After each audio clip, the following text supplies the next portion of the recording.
തൽക്കാലം ഒരു രാഷ്ട്രീയ ഗ്യാപ്പ് എടുക്കാൻ ഒരുങ്ങുകയാണ് പ്രതിപക്ഷ നേതാവ് വി ഡി സതീശൻ. ഇതാണ് ഏറ്റവും പുതിയ വാർത്ത. അത്രയ്ക്കാണ് ഒരു വിഭാഗം സംസ്ഥാന കോൺഗ്രസ് ഭാരവാഹികൾ സതീശനെതിരെ അടുത്തിടെ രൂക്ഷ വിമർശനം അഴിച്ചുവിട്ടതും. പാർട്ടിക്കുള്ളിൽ സതീശൻ സമാന്തര പ്രവർത്തനം നടത്തുന്നു എന്നതിന്റെ പേരിലാണ് ഇപ്പോൾ വിമർശനങ്ങൾ ഏറെയും. മിഷൻ 2025 പേരിൽ സമാന്തരമായി DCCകൾക്ക് സർക്കുലർ അയച്ച് അത് നടപ്പാക്കണമെന്ന് ആവശ്യപ്പെട്ട വി ഡി സതീശൻ KPCCയുടെ ഭരണം പിടിച്ചെടുക്കാൻ നോക്കിയെന്നാണ് നേതാക്കളുടെ ആരോപണം. ഹൈക്കമാൻഡ് പറഞ്ഞിട്ടാണ് വി ഡി സതീശൻ മിഷൻ 2025 ചുമതല ഏറ്റെടുത്തത്. പക്ഷേ സതീശൻ ഏറ്റെടുക്കാൻ ശ്രമിച്ചത് KPCCയുടെ ഭരണമെന്നാണ് ഇപ്പോഴത്തെ ആരോപണം. എന്തൊക്കെയായിരുന്നു സതീശനെതിരെ ഉയർന്ന വിവാദങ്ങൾ? സർക്കാരിനെതിരെ നിഴൽ മന്ത്രിസഭയുണ്ടാക്കി അതിൽ ഘടകകക്ഷികളുടെ നിഴൽ മന്ത്രിമാരെ വെച്ച് പ്രവർത്തന രേഖയൊക്കെ തയ്യാറാക്കി. ഇതൊക്കെ ഇപ്പോൾ നിഴലായി മാറിയിരിക്കുന്നു. അങ്ങനെ വി ഡി സതീശനെ മിഷൻ 2025 കെ സുധാകരൻ വെട്ടി. അതറിഞ്ഞ സതീശൻ എല്ലാത്തിൽ നിന്നും ഒഴിവാകുകയാണ്. ചെന്നിത്തലയുടെ ഇപ്പോഴത്തെ ഒരുതരം നിർജീവ അവസ്ഥയാണ് സതീശനും. പതിവ് പോലെ കോൺഗ്രസിൽ ഇപ്പോൾ കടുത്ത ഭിന്നതയാണ്. വയനാട്ടിലെ ക്യാമ്പ് കഴിഞ്ഞ ശേഷമാണ് ഈ സംഭവവികാസങ്ങളൊക്കെ നടക്കുന്നതും. ഹൈക്കമാൻഡിനോട് സതീശൻ നേരിട്ട് പ്രതിഷേധിച്ചപ്പോൾ അത് KC വേണുഗോപാലിനോട് പറയാനായിരുന്നു മറുപടി. ഡൽഹിയിലുള്ള കെ സുധാകരൻ പക്ഷേ KC വേണുഗോപാലിനൊപ്പമാണ്. അതുകൊണ്ട് തന്നെ ഇനി എന്ത് വേണുഗോപാലിനോട് പറയും എന്നാണ് വി ഡി സതീശൻ ചോദിക്കുന്നത്.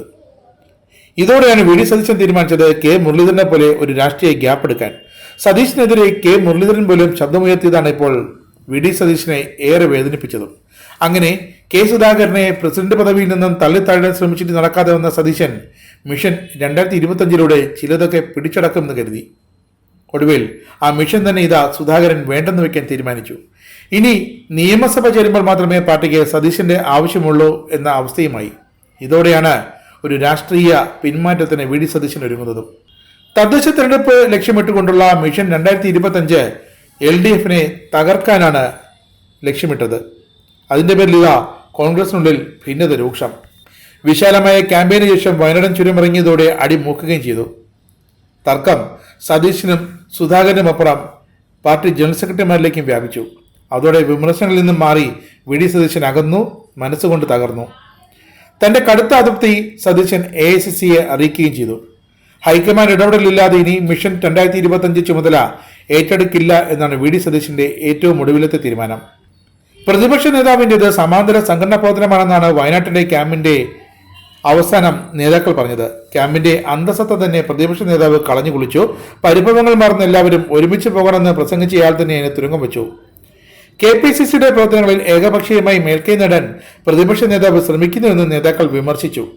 സുധാകരന് മേൽ നിൽക്കാൻ സതീശൻ കണ്ട ആ വഴിയും അങ്ങനെ അടഞ്ഞിരിക്കുന്നു. അതുകൊണ്ട് തന്നെയാണ് ഇനി കുറച്ചു കാലത്തേക്ക് കോൺഗ്രസ് രാഷ്ട്രീയത്തിൽ അങ്ങനെ സജീവമാകണ്ട എന്നൊരു തീരുമാനമെടുക്കാനും വി ഡി സതീശൻ ഒരുങ്ങുന്നതും.